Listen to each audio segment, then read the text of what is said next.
XUR videos. We must acknowledge that not everybody is an expert in the game, so I'm going to give you some recommendations on exotics and what is brought to us every reset for Friday. And I can only work with what the Agent of the Nine brings us, so if it's a disappointment week it will be, but I'll cover him every Friday reset. So today he has brought us, for exotic armor at least, a Seal Down Cry Grasps, which is a Brawler set, Star Eater Scales, which is a Grenadier set, Ashen Wake Brawler set, Icefall Mantle Gunner set, I Have Another World Specialist set, Rhymecoat Rhymant Specialist set, and obviously the exotic class items for Warlock, Titan and Hunter. Stat-wise, they're not ideal, most of these stat distributions, but a lot of these exotics are very good in the game. Seal Down Cry Grasps is actually a very good exotic, but this role is not it. The reason why it's not it is because it's got too much health. Now, I'm talking everything in the context of PvE. Health is a dead stat in the game for PvE. It is only a PvP trait. If you read the health stat, it says, increases the amount of health you gain each time you pick up an orb of power, reduces flinching from incoming fire while aiming at a weapon.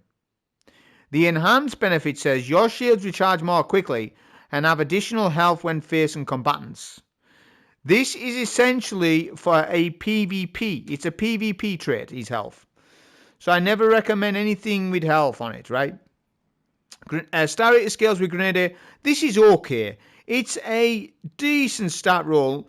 If you haven't got an Edge of Fate featured Star Eater Scales roll yet, then it's worth a pickup. Because it's got a bit of super, and once you put a mod on that, that's going to chunk up a little bit. 28, 30, once you masterwork it, etc. So it's not the end of the world with that, but Paragon would have been better for this. Depending on what you're running. Ashen Wake, an amazing exotic. It's good in the game with fusion nades, but same thing. It's got a brawler stat roll, so it's not ideal. Icefall Mantle for stasis builds. Icefall Mantle's very good in the game right now. And this roll is passable. It has got health stat, but you can depreciate the health stat if you've got tier 5 armor with the Wandering mod. Basically, the selector mod on tier 5 armor, you can lower the health points. So 12 health points isn't the end of the world, and it's a gunner piece. And weapon stats are always important.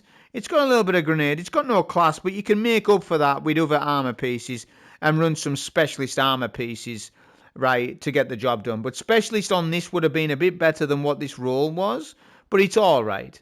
I Have Another World. Now, this is an interesting exotic, and we haven't used this for years. It's a specialist role, which is good for this.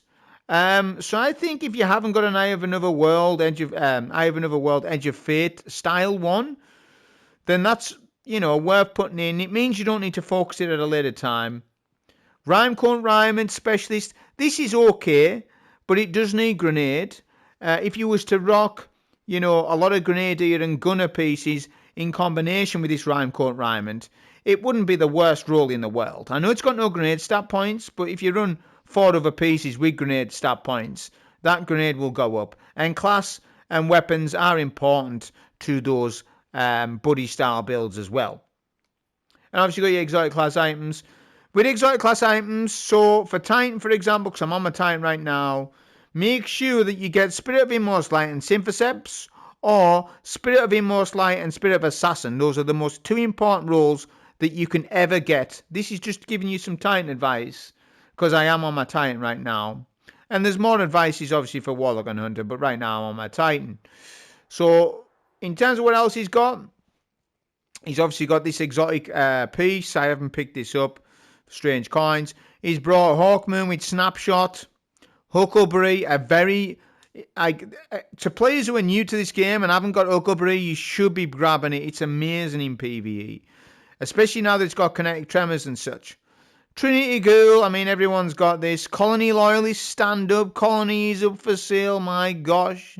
Catalysts, because he brings Catalysts. Sudus Regime, it's always been more of a PvP weapon. And Cerberus +1 Catalyst, this weapon's awful, needs a buff. But those are the 2 Catalysts. Alright, so for the legendary weapons, which are completely random, we've got a Burden of Guilt with Steady Hands and Successful Warm-Up. I wouldn't recommend this. Not PvE.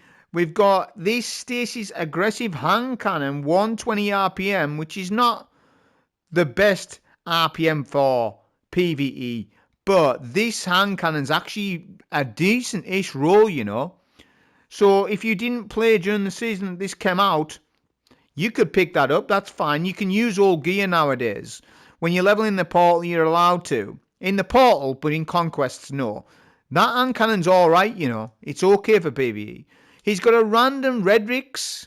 Crazy, dude. He's got a offhand strike head seeker. I don't know how good that might be for PvP. He's got a Death Adder. This damn weapon's been power crept to oblivion. Disruption break, hip fire grip. I don't know. The number. Field prep. One for all. I don't recommend really. He's got that void bow from last season. Same thing. We've got Fortunate Star from the Arms Week events and stuff. So we've got better bows than this. It's got Successful Warm-Up Explosive Head. We've got Memory Interdict, a Adaptive Frame GL, Auto and Holster, terrible. Reed's Regret. He's got a damn Reed's Regret, hip fire grip, Successful Warm-Up, don't recommend. He's got a Braytech Osprey. And yeah, there's better rockets. We've got Cluster Bombs, Golden Tricorn. That Golden Tricorn actually got a slight buff with the buddy builds. Because it says with grenade or melee kills. So if you run this with a buddy build, Golden Tricorn's a little bit better than what it used to be. But yeah, there's definitely better rockets than this. I wouldn't be clambering for that. Okay, that's pretty much all of XUR covered. Just make sure you pick up the Xenology quest off him. And make sure you spend 47 strange coins so that you pick up the Favour of the Nine buff. So throughout the week, you're then going to get that buff for strange coins. And that helps along your strange coin journey.